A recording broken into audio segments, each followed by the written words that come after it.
लगता है मौसम फिर से खराब हो गया है, कभी बारिश आ सकती है। तनु भलाई इसी में है कि हम कुछ देर यहीं रुक जाए।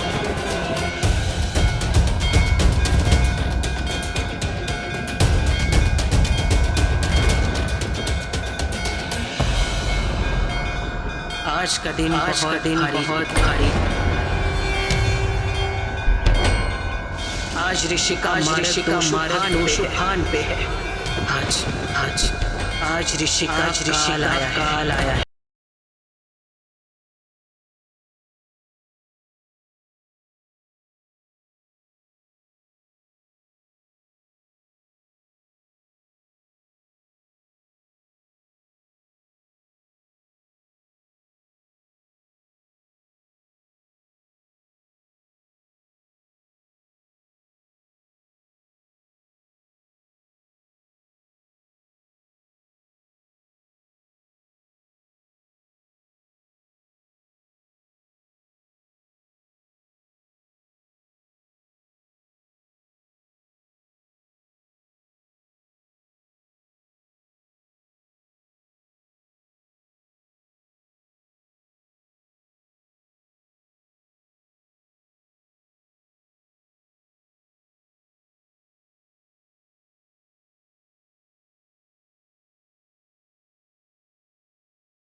मैंने काल को ऋषि का पीछा करते हुए देखा है।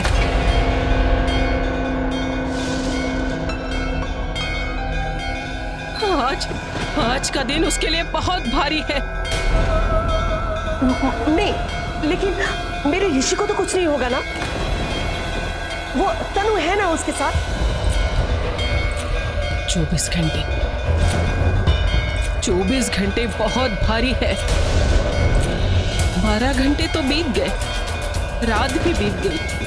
बस किसी तरह ये बचा हुआ समय गुजर जाए। फिर उसके बाद आने वाले 1 साल तक ऋषि के ऊपर दूसरा कोई मारक दोष नहीं है। मुझे अभी माँ ने संकेत दिया कि जब तक आकाश में काले बादल मंडराते रहेंगे तब तक ऋषि के ऊपर दोष मंडराता रहेगा, उसके पीछे काल भागता रहेगा।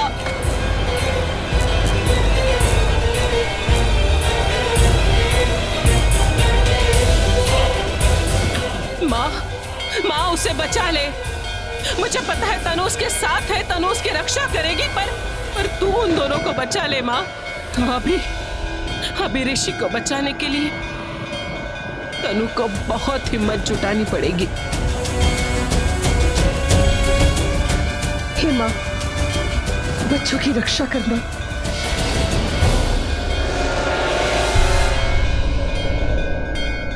तनु, तुम्हें कोई भयानक आवाज सुनाई थी?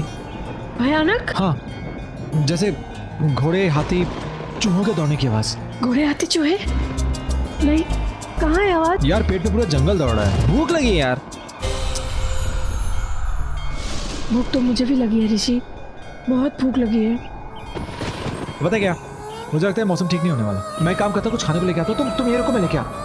नहीं, तुम कहीं नहीं जाओगे। मैं तुम्हें अपने आप से बिल्कुल दूर नहीं होने दूंगी। नहीं ऋषि, मैंने बोला ना, नहीं, मैं तुम्हें अपनी नजर से 1 मिनट के लिए भी दूर नहीं होने दूंगी। तुम मेरे साथ चलो या मैं तुम्हारे साथ चलती हूँ। चलो। Not bad. ऐसे सॉलिड जोड़ी को देख के ना कोई हथौड़ा मार के हमारी जोड़ी को नहीं तोड़ सकता। हमारी जोड़ी कितनी स्ट्रांग है ना। अरे मुझे क्यों मार रही हो यार? क्योंकि ये बात बोले कि नहीं। तनु पता है क्या, तुम्हें अपनी बाहों में भरने के लिए मैं कुछ भी कर सकता हूँ। मैं तुम्हें बाइक से भी गिरा सकता हूँ। हाँ, अब अगर फिर भी तुम बाइक पे बैठना चाहती हो तुम्हारी मर्जी, पर मुझे बहुत खुशी होगी। देखो मैं तो बहुत शैतान किस्म का लड़का हूँ, तुम जानती हो ना, थोड़ा पागल टाइप का हूँ। मैं जानती हूँ तुम कैसे लड़के हो, पर शायद तुम नहीं जानते कि मुझे कोई और लड़का मिल नहीं सकता था। वो तो तुमने मुझसे जबरदस्ती शादी कर ली तो जबरदस्ती मैंने, मतलब जबरदस्ती शादी मैंने की। नहीं एक मिनट, तो तुम्हारा मतलब है कि मैं उस किस्म का लड़का हूं जो लड़कियों से जबरदस्ती। तो आओ बैठो बैठो बैठो बैठो। अब लड़कों को इतनी अच्छी जानती हो ना, तो फिर ठीक है, इतना जानती होगी ना कि जब एक गुड्डू की लड़के के पीछे एक खूबसूरत लड़की बैठती है ना, तो लड़का बार बार ब्रेक मारता है ना, तो झटके से लड़की आके ना लड़के को चिपकती है। अब देखना बेटा, जब मैं ब्रेक मारूंगा तो समझ गई ना? अब तुम्हें समझ में आएगा, अब तुम्हें पता लग गया ऋषि सिंह बेदी चीज क्या है। आओ बैठो बैठो बैठो। वो तो मुझे पता है, पर शायद तुम नहीं जानते कि मैं क्या चीज हूँ। ये जोर की चिमटी काटूंगी ना कि ब्रेक लगाना भूल जाओगे। तो अगर तुम्हें चिमटी से हाई तौर पर नहीं करनी है तो ब्रेक मत लगाना। ओहो, मुझे लगा तुम बहुत ही सीधी सादी मोतीचूर लड्डू की तरह स्वीट हो। तुम तो मिर्ची हो मिर्ची। तड़ू यार, मैंने ब्रेक कब मारा यार? तो मैंने कौन सा जोर से चिमटी काटी? ये तो सिर्फ एक छोटा सा ट्रेलर था, ताकि तुम समझ जाओ कि अगर ट्रेलर ऐसा है तो पूरी पिक्चर कैसी होगी। मैं तो चाहता हूँ कि बस तुम मुझे यूं ही छूती रहो, मुझे तो बहाने चाहिए। तुम पागल हो ना? हाँ, तुम्हारे लिए चले।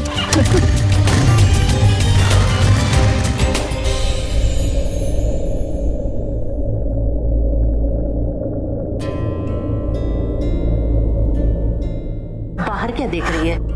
बिजी, मुझे ना ऋषि की बहुत चिंता हो रही है। देखो ना, अभी तक घर पर नहीं आया है और वो पवन के गुंडे भी उसके पीछे पड़े थे।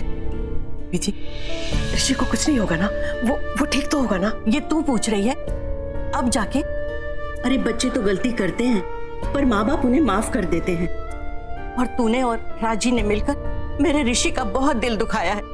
जब वो यहाँ था अमेरिका में, तो वो अगर कुछ मांगता था तो रातों रात वो चीज लाके तू दे देती थी, और यहाँ उसने प्यार मांगा तो तूने दर्द लाके उसे दे दिया। मांगा ही क्या था उसने? तनु का प्यार, तनु से शादी।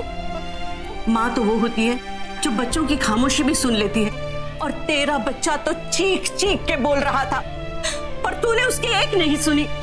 हाँ बिजी, मैं जानती हूँ। मैं तो उसके बोले बिना ही जानती थी कि वो तनु को बहुत प्यार करता है। वो उसके बिना नहीं रह सकता, पर दिमाग खराब था। पर तो ये नहीं जानती थी कि ऋषि तनु के बगैर मर जाएगा। कुछ भी हो, वो उसी से शादी करेगा। अगर राजी और तूने जिद छोड़ दी होती तो आज तनु हमारे साथ होती, उनकी शादी हो रही होती और ऋषि भी हमारे सामने होता।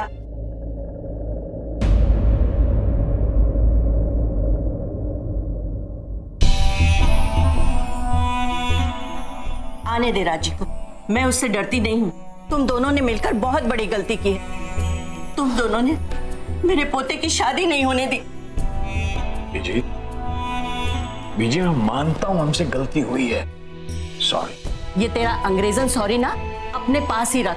बस मेरा पोता ऋषि लाके दे दे। बीजी, आपका पोता आएगा, आपका पोता जरूर वापस आएगा। और देखना, मैं वादा करता हूं आपसे कि मैं उसकी शादी दोबारा करवाऊंगा। पूरी मुंबई के लोग देखेंगे कितने धूमधाम से करता हूं मैं ऋषि सिंह बेदी की शादी, और सब तक लोग याद रखेंगे कितने धमाकेदार शादी हुई थी किसी एनआरआई की मुंबई। शादी तो तब होगी ना जब मेरा ऋषि आएगा।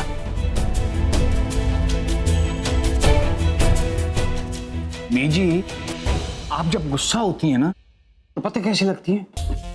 जैसे मोतीचूर का लड्डू। चल परे हट, मेरी ऋषि की एक्टिंग ना कर। बीजी, मैं ऋषि की एक्टिंग नहीं करता, वो मेरी एक्टिंग करती। पहले मैं आया था ना, मैं बाप हूं उसका, वो बेटा है मेरा। अगर तू बाप होता ना तो ये सब नहीं होता। बीजी, जा, मुझसे बात ना कर। अरे एक मिनट, वो देखो, ये मीडिया के लोग हैं, चैनल वाले। मैंने पूरे मीडिया वालों को बुलाया है और पूरे मीडिया के सामने मैंने कहा है कि ऋषि पुत्र, तू जहां कहीं भी है ना, वापस आ जा। ये लोग, हम यहाँ बात कर रहे हैं, मीडिया वाले वो लोग टीवी पे दिखा रहे हैं। जहां कहीं भी होगा ऋषि, वो ये बात जरूर सुनेगा, टीवी देखेगा। और बाई चांस अगर उसने टीवी नहीं देखा, उसने नहीं सुना, तो मैंने मुंबई के लोगों से विनती की है हाथ जोड़ के कि जो कोई भी ऋषि के बारे में मुझे कोई जानकारी देगा उसको मैं इनाम दूंगा। और बीजी, छोटा मोटा इनाम नहीं, 1 करोड़, पूरा 1 करोड़। सच राजी? तूने तो ये बहुत अच्छा काम किया है। जा, मैंने तुझे माफ किया। बीजी आप मुझे माफ ना करती ना तो मैं तो अपने आप को कभी माफ ही नहीं कर पाता। बस अब हमारी तन्वी। तन्वी नहीं, हमारी तनु। और आप देखना जी, मेरा दिल कहता है कि ऋषि जहां कहीं भी होगा ना, वो टीवी जरूर देख रहा होगा और वो हमारी बात सुनकर के जल्दी से वापस आएगा। वाहिगुरु ऐसा ही करना। मेरा प्यारा बच्चा। ऋषि मेरे पुत्र, तू जहां कहीं भी हो, अगर तू टीवी देख रहा है और मेरी बात सुन रहा है तो पुत्र ध्यान से सुन। तेरा ये बाप, तेरा ये खोता बाप माफी मांगता है तुझसे। बेटा मैं जानता हूं मैंने तुझे कभी नहीं समझा। पुत्र तू जल्दी घर वापस आ जा। तू जो चाहता है वैसा ही होगा। तू जो चाहता है तुझे मिलेगा। लेकिन पुत्र छेती छेती तू घर वापस आ जा। और अगर किसी वजह से मेरा पुत्र ऋषि टीवी नहीं देख रहा है, मेरी बात नहीं सुन रहा है, तो आप सब लोग जो टीवी देख रहे हैं, आप सबसे हाथ जोड़ के एक विनती है, इस फोटो को जरा गौर से देखिए। ये ऋषि है, मेरा पुत्र ऋषि सिंह बेदी। अगर किसी ने इसे देखा है तो इसकी जानकारी मुझे दें। जो कोई भी मेरे बेटे ऋषि को मेरे पास वापस लाएगा, मैं उसे इनाम दूंगा। 1 करोड़ का इनाम, पूरा 1 करोड़। अगर किसी को मेरे बेटे के बारे में कुछ भी पता चले, मेहरबानी करके इस फोन नंबर पे हमें फोन करें।